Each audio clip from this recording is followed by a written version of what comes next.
Heyo, Omnidogs and Omnikittens. It's Omnidog here to talk about my long-awaited book, Superman, the Silver Age Omnibus Volume 1. And you can get this book and other fine books at organic priced books.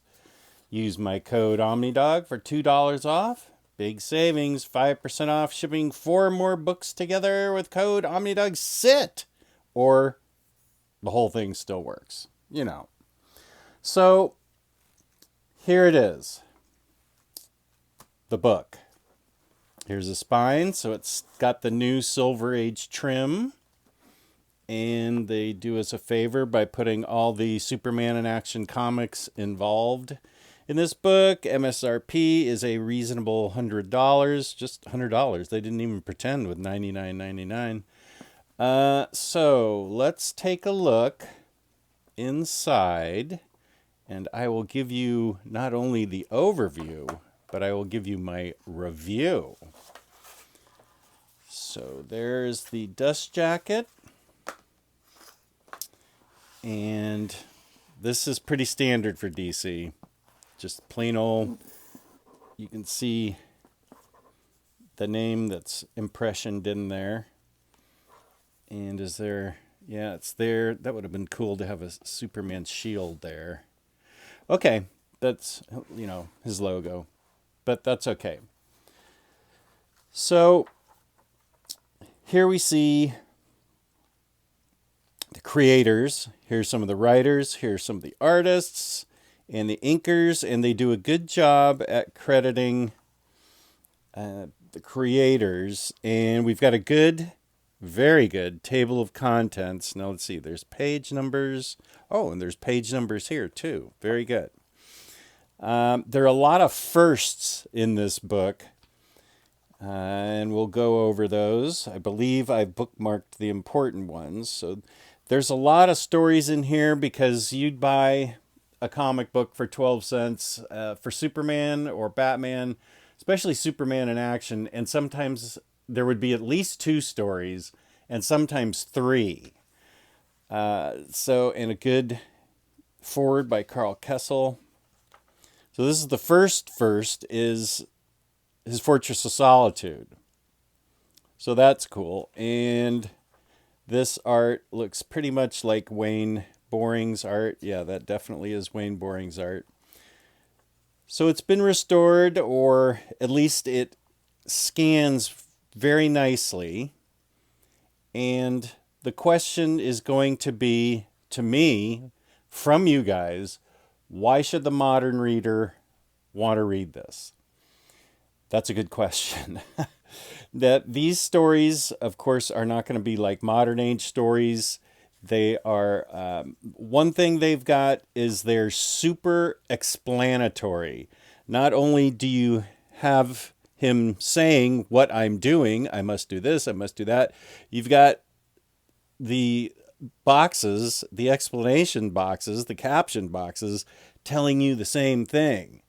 So it could go easier for you if maybe you just scanned these caption boxes and went right to the action. And they're going to be, this is a dream. So it's some of these things, Jimmy Olsen dreams them up. Lois Lane will dream up the stories. Eventually they work their way to imaginary stories where they tell tales out of continuity or canon. And of course, Alan Moore famously said, aren't they all imaginary stories? So these books, I think, besides being a big glob of nostalgic sugar for me, are just generally fun. They're lighthearted, they're fun, they don't deal with too many consequences. I don't know that the modern reader would be able to sit down. I don't even know if I could just sit down and just blaze right through this. It took me, not a while, but it took me a few days to get through every one. But the other thing is, since they're not six issue arcs, all the stories are almost all the stories are one and done. There are a few exceptions in here that we'll get to. Now, here's the first interesting one, and this is the first appearance of Brainiac. And these were the comics that I collected as a kid. I was not alive at the time. Thank you very much. Yeah, actually, let's see what this period covers. Starts in, okay, so for the Silver Age for Superman, it starts in 58. That's interesting, and goes through 1960. So that's pretty good. They just need to pick up the pace a little bit. Come on, DC. But when I was 13, I have an older brother, 14 years older than I am, and he was in L.A., and I would go down to visit him every summer, and he'd take me to this bookstore that had a giant section of, you'd call them vintage comics now, but it would just be the comic section, the back issue section. And that's where I would find all these. I had this issue. I would find them all for like $0.25 a piece. And so I would just load up on Action and Superman because I could find them there and just get a ton of them. And take it from me, if you can find, I mean, it's the first Brainiac, so that could be a big deal. But the issue with a lot of these old books is this is what originally caught my eye to a lot of these things, is the cool covers. But this purple cover, to find this in VF plus, you know, like to find it in an 8.0, I don't know. It'd probably be pretty expensive. These purple covers were really expensive. So here's the first thing that's interesting. You've got Brainiac as we've known him early on, but he's completely different in the comic itself. And he's stealing various cities on Earth. So the only thing I can think of is that fans really dug Brainiac, and it sold well enough. Not that it sold well enough. I think, okay, I take it back. Here's my theory. I think the DC editors must have realized they had a character that was going to be a winner for them in Brainiac. And I think Kurt Swan, who did all these covers, must have just taken it upon himself to draw him looking even cooler, you know, with the circuitry on his head and stuff. So the cover must have come after the illustration and the creating of the story. And Kurt Swan just spiffed him up, and that became his look from then on. But this is early Brainiac. So yeah, I changed my theory right in the middle of it because I realized I was not getting it right. But this is what, so that's my only idea, is that because there's such a big difference between the character and the cover, that I think Kurt Swan just said, I'm going to make him look even more boss. And that is one of the things that, as I said, led me to want to pick these comics up, is because the covers were so cool. Another thing that's a first in this was the Girl of Steel, Superman 123. I think that this was sort of a test run for how readers would take it if there was a Supergirl or a Superwoman in the pages of Superman. And there's another first here later that comes on, which is, of course, spoiler alert, Supergirl herself, Kara. And so I think that this test run went well, and they created Supergirl later on. So these are the stories that captured my imagination and that I loved back then. You're going to find a lot of Wayne Boring's art in here. Even as a kid, it wasn't my favorite, but I mean, he is a famous DC artist, and he churned out a lot of work, so I assume he must have been fast, and that's what they needed at the time. And let's see. Here's one thing that you will find, which I really like. There were two stories in this book. One dealt with the Black Knight, and there's another. It's hard to find a good copy of this because it's all white. But the second story in it is illustrated by Kurt Schaffenberger, who would be famous for doing the Lois Lane comics. So they must have brought him in all the time from his Lois Lane duties to have him do the Superman Lois Lane features, when it was especially Superman and Lois Lane. Now, Lois Lane, of course, was always trying to get Superman to marry her, and she was in love with him and had no use for Clark Kent. Yeah. We all know the story. But Schaffenberger's art, while it's a little cartoony for today's tastes, I really dug it back then, and I really dig it now. So we will see more of that later in other Lois Lane stories. And a lot of times bad guys are trying to outwit Superman, and he figures it out. There's a lot of... I'll tell you one thing.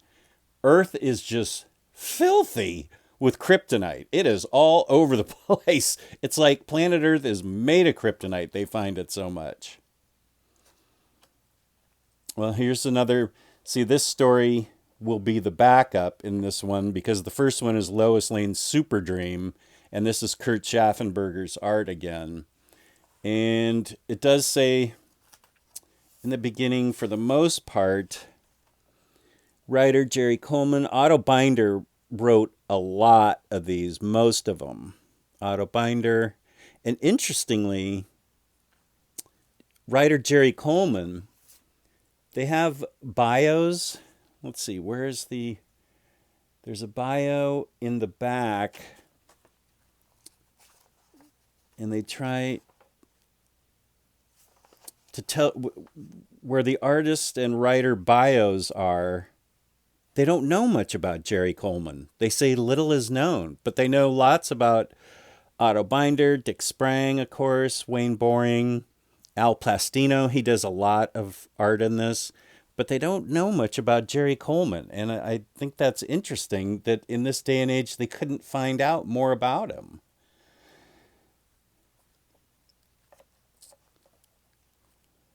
So we've got...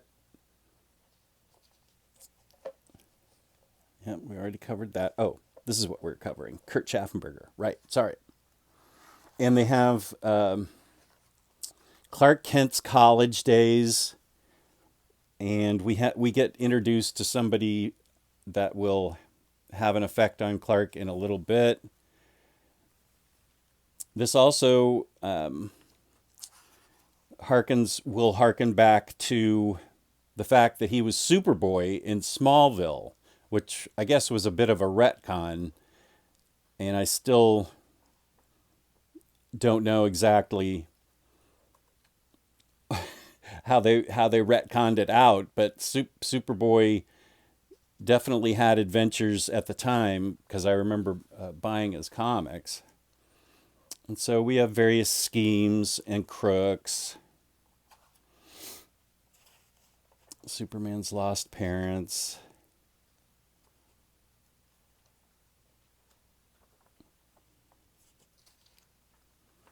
Here's some more fragments of kryptonite, so it's all over the place.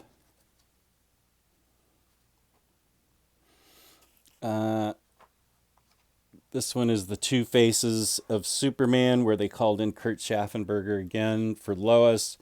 And I like to think that they used Alfred E. Newman to make the goofy Superman, because that definitely looks like Alfred E. Newman from Mad Magazine to me.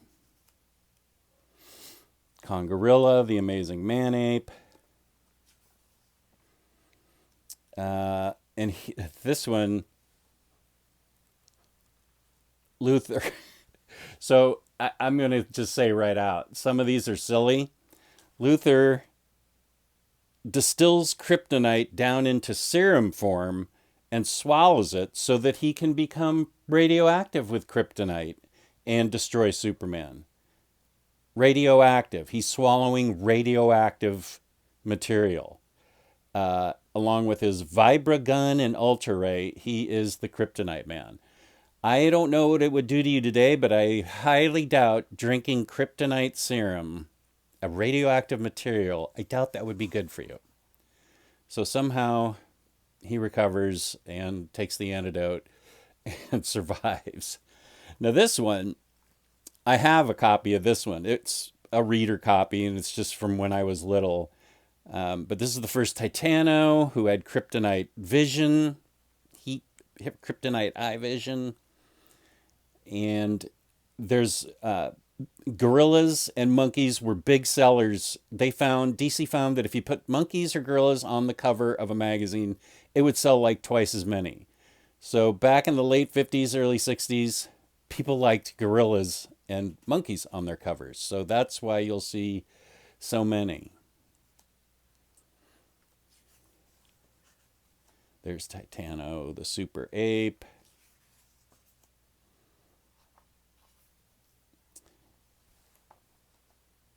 Now, here's my only complaint about this book. Will Superman live forever? See what happens when he becomes the oldest man in Metropolis. You know how old he is there? 70. That's 5 years older than I am. This is an insult. How dare you, DC? What's going on here? 70? Good heavens. That's just rude.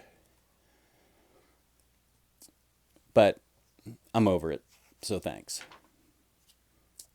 These are the kind of science fiction-y covers, two-part novel, they would call it, so it would fill up the whole book.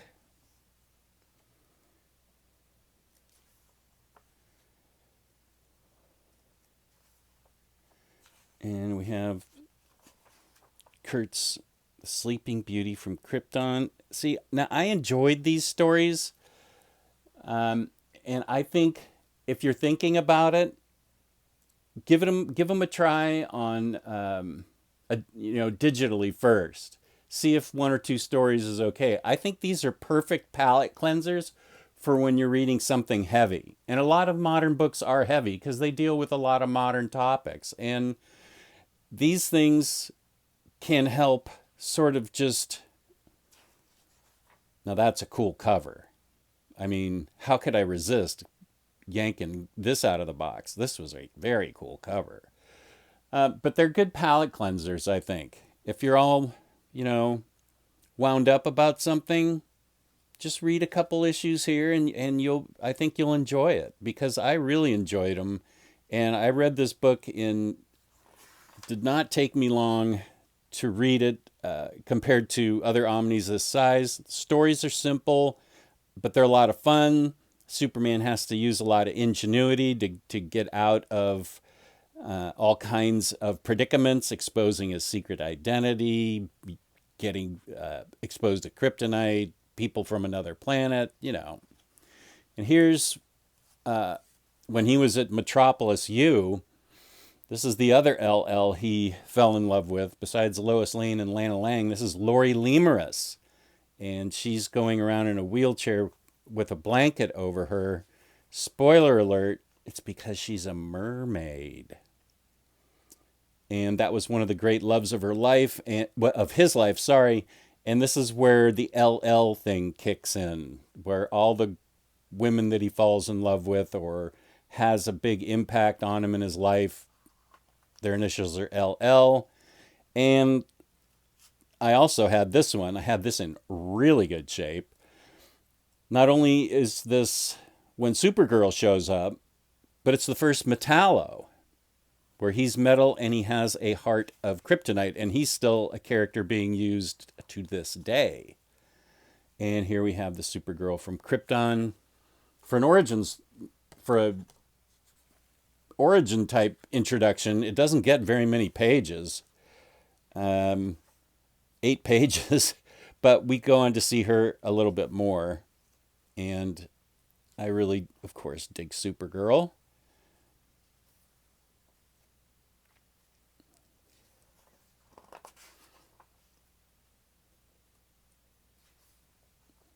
And we get plenty of Bizarro, which is great. The Bride of Bizarro. Wait, was this a... This was a cliffhanger. That was rare in those days. You had to wait for the next issue. And, I mean, who couldn't hardly wait to see another Bizarro episode? And here's Mixes Plitlick. We see him a couple times.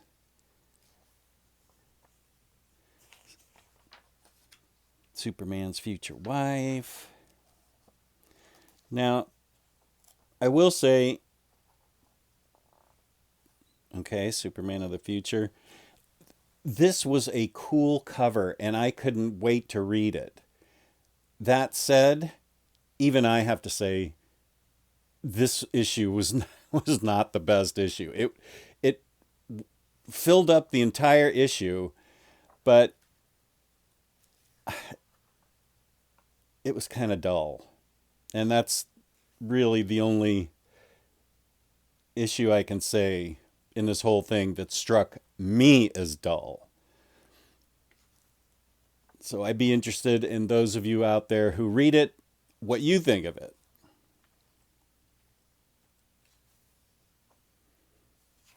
Superman joins the army. That is a classic. The Menace of Cosmic Man. Supergirl's Farewell to Earth. There's lots of robots, flying saucers, aliens, crypto. Here's Supergirl's Farewell to Earth. That looks like Jim Mooney art, who did all the Supergirl stories. Well, not all of them, but a lot of them. Jim Mooney's art. And I liked his art. And of course, Supergirl's secret identity is Linda Lee, LL, in the orphanage.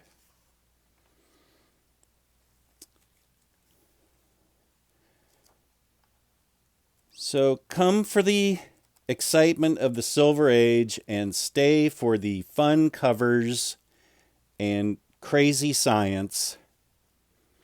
Don't look at it very seriously, and you can enjoy it too, as much as I did. Here he is romancing Lori again. He's even proposing to her. This isn't imaginary, this is real.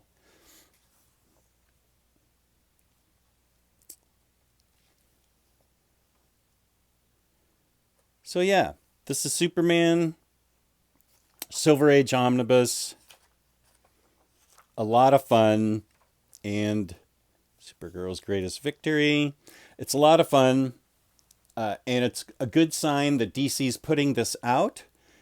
Because it means the sooner we can get to the sweet spot years, 1968 to 1974, for both Batman and Superman, in the Silver/Bronze Age, beginning of the Bronze Age, the sooner the better. That's when the stories really got solid, and of course the artwork really got solid. But if you want to just have fun, relive Omnidog's youth, find out what it was like. This actually is kind of an interesting story. I forgot about this one.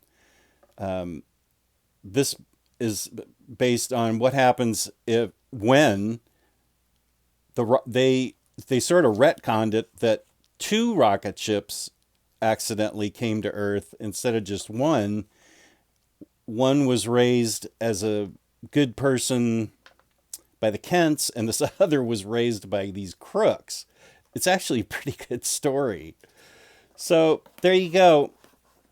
I love this book, and I'm very excited that DC put it out, and I hope if you decide to pick it up, you enjoy it. Tread carefully, sample it first, but peace and love, peace and love. This is my jam, and I'm really excited to have it out there. So peace and love, peace and love. Be good to each other out there. And yeah, don't forget Organic Price Books. Peace and love, peace and love. Like, subscribe, hit the notification bell, leave a comment, and watch my show. Blah, blah, blah. Peace and love.